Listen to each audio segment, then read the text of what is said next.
मकड़ी चुड़ैल। बहुत समय पहले की बात है। एक गांव था सीलापुर, जहां एक परिवार में लोहा नाम का लड़का, उसके अलावा उसके 3 भाई बहन और बूढ़े माँ बाप रहते थे। उसका पूरा परिवार साथ रहता था, लेकिन वो बहुत अजीब किस्म का लड़का था। वो सारा दिन अपने कमरे में रहता और मकड़ियों की तस्वीरें बनाता रहता, कभी कागज पर, कभी दीवारों पर, कभी मिट्टी में।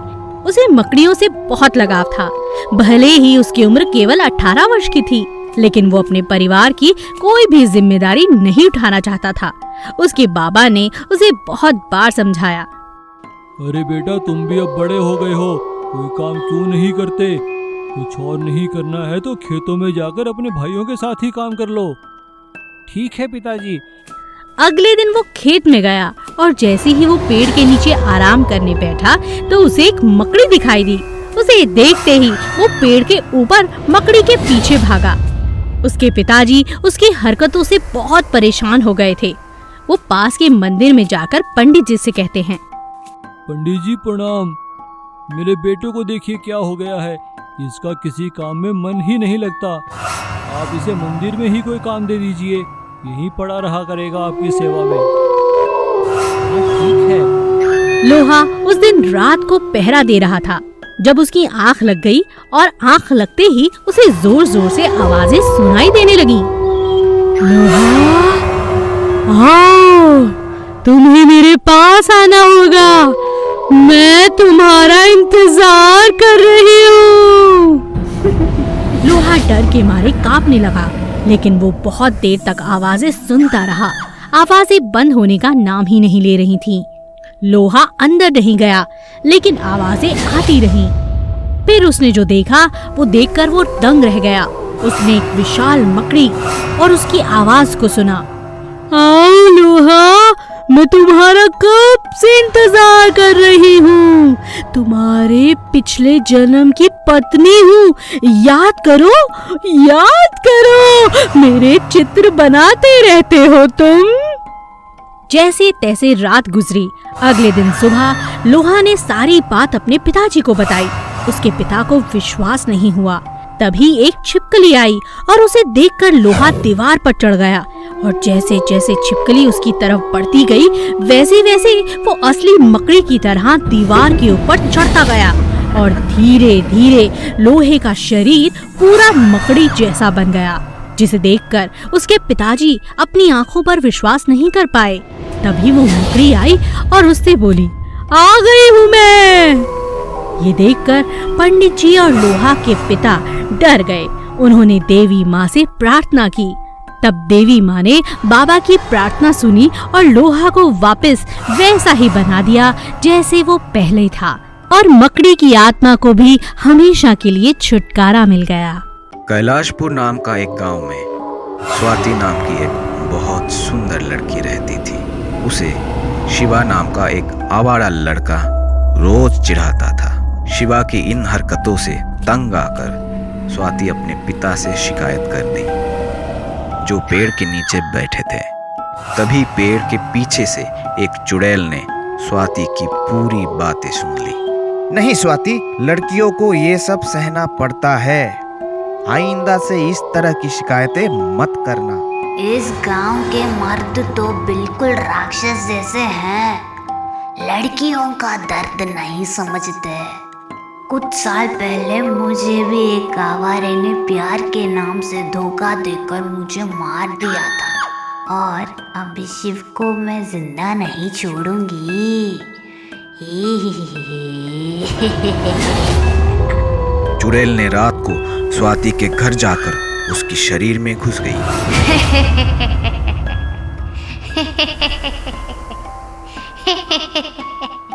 कल मैं उस शिव को मजा चखाऊंगी।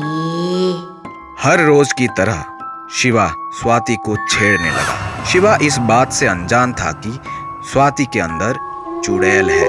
चलो शिव, हम कहीं अकेले में जाकर बातें करते हैं। ये सुनकर खुशी के मारे पागल होकर शिवा स्वाति को एक सुनसान जगह पर ले गया और वहां पहुंचते ही स्वाति चुड़ैल बन गई।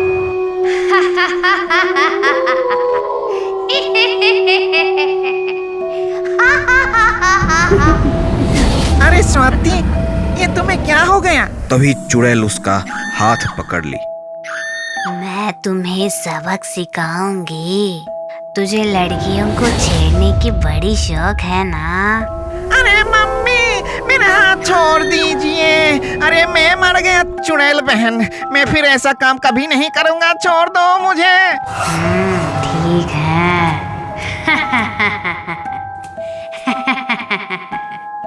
बोलते ही शिवा का हाथ काटकर उसे छोड़ दी। मर गया मेरा हाथ। शिवा वहां से भाग गया। उसके बाद चुड़ैल स्वाति की शरीर को छोड़कर चली गई और स्वाति खुशी खुशी अपनी जिंदगी बिताने लगी। नागिन चुड़ैल और बाज चुड़ैल। एक बार की बात है, नागिन राज की महारानी और बाज राज की महारानी की मौत हो गई और दोनों ही महारानियां अपने देशों से गिरकर धरती पर आ गिरी। वो धरती पर चुड़ैलें बनकर घूमने लगी। नागिन चुड़ैल पहले आ गिरी थी, जिसकी वजह से उसने अपने रहने के लिए एक पीपल का पेड़ चुन लिया और कुछ ही देर बाद बाज चुड़ैल भी गिर गई, तो उसने भी अपने लिए वही पीपल का पेड़ ही चुना। जब बाज चुड़ैल वहाँ गिरी तो उसे नहीं पता था कि वहाँ एक और चुड़ैल पहले से रहती है। क्या कर रही हो तुम यहाँ? चली जाओ यहाँ से, ये मेरा पेड़ है, समझी? मैं क्यों जाऊं? ये मेरा पेड़ है, तुम चली जाओ यहाँ से। मैं कहीं जाने वाली नहीं।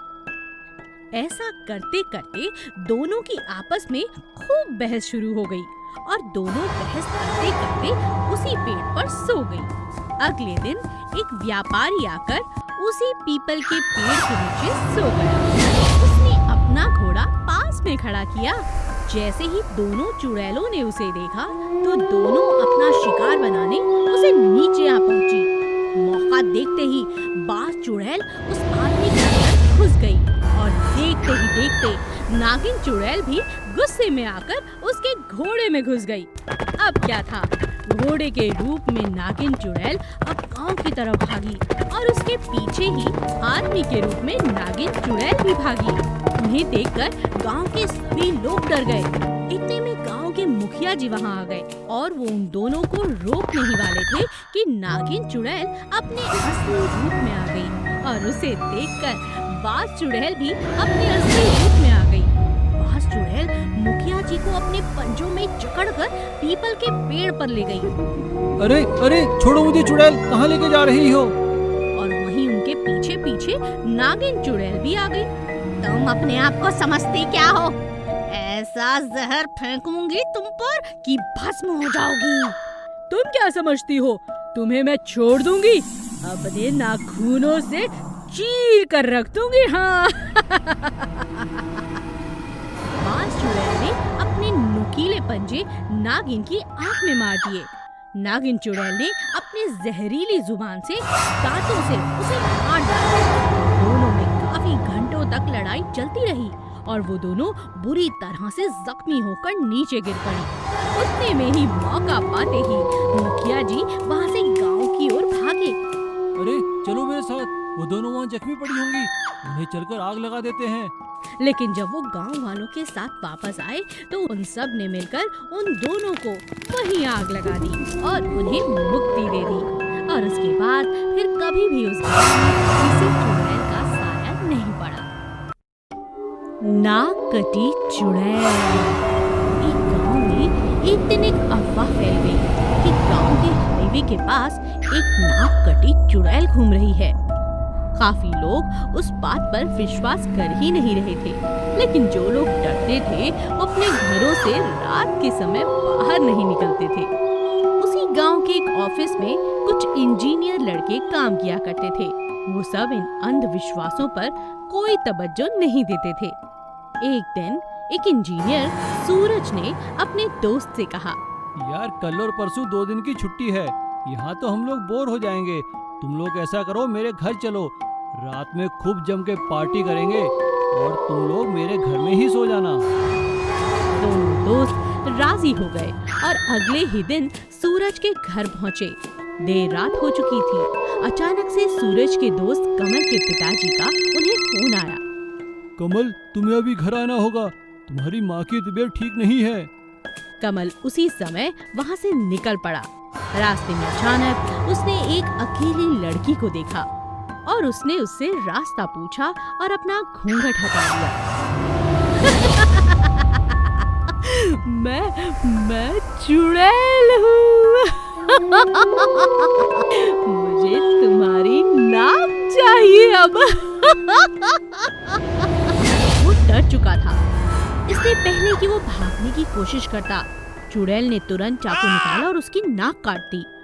अगले दिन सभी दोस्तों को ये बात पता चलती है और सब मिलकर पुलिस के पास जाते हैं। पुलिस सवाल करती है, क्या हुआ था? उस औरत ने क्या पहन रखा था? कुछ याद है तुम्हें? कमल लगातार हो रहे सवालों से परेशान हो गया था। मुझे कुछ याद नहीं, आप मुझे अकेला छोड़ दीजिए। मुझे बहुत दर्द हो रहा है, मुझे सांस लेने में तकलीफ हो रही है। सभी लोग मिलकर तांत्रिक के पास जाते हैं। कटवा ली नाक, कोई भी उसके कहर से नहीं बचेगा। वो लड़की एक चौधरी के घर काम करती थी। चौधरी ने उसकी इज्जत लूट ली, उसे कहीं का नहीं छोड़ा। वो लड़की रोती हुई अपने घर गई। उसने अपने पिता को सब कुछ बताया, लेकिन उन्होंने भी उस पर विश्वास नहीं किया और उसे घर से निकाल दिया।